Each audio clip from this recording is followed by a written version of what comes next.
It was day 2 for the CDC's advisory committee meeting on vaccine policies.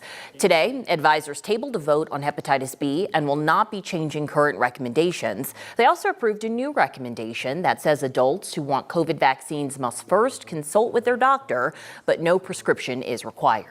Yesterday, advisors did approve changes to recommendations for the MMRV vaccine for kids. So for more on that, we bring in our 9 News medical expert, Dr. Pyle Coley.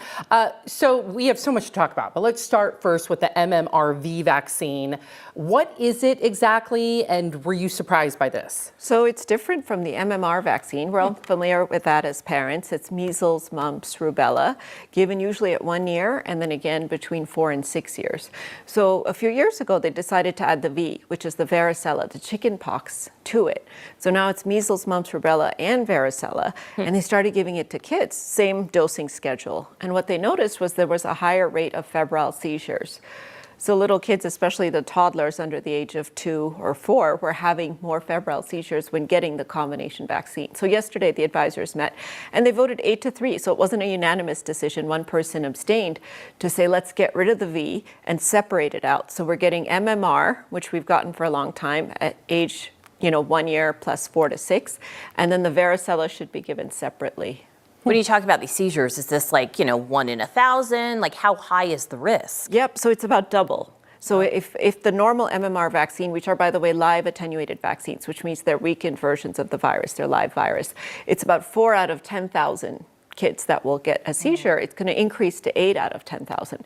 So you think about if you start vaccinating people on a population level, even though the risk is small overall, out of every 2,300 to 2,600 kids, you're going to cause 1 extra febrile seizure. Now, the febrile seizure itself is not thought to be dangerous, we don't think, but toddlers are primed to have febrile seizures. That 1 to 2 year age group, their immune system loves to overreact to heat.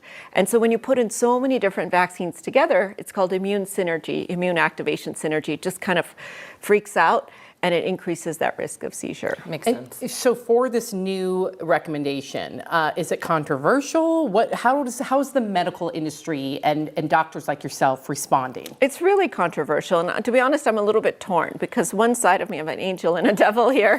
One side says this is great because why increase risk, right? Even though the overall risk is small, it's not long-term damage, but it's scary for parents. It's not great to have a seizure. There can be complications from it. So let's just separate them. But we know that when we separate vaccines, compliance goes down, which means people are less likely to get them, which means they're more likely to get confused. You have to make more visits to the doctor. And especially for kids that are low income, this may actually mean that they're not covered, that they may not be able to access them.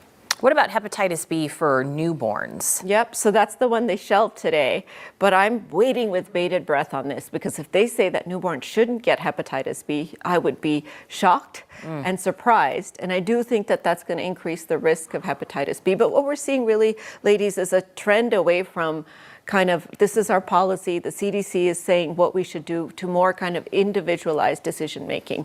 So the CDC with this decision has not prohibited parents from choosing the MMRV.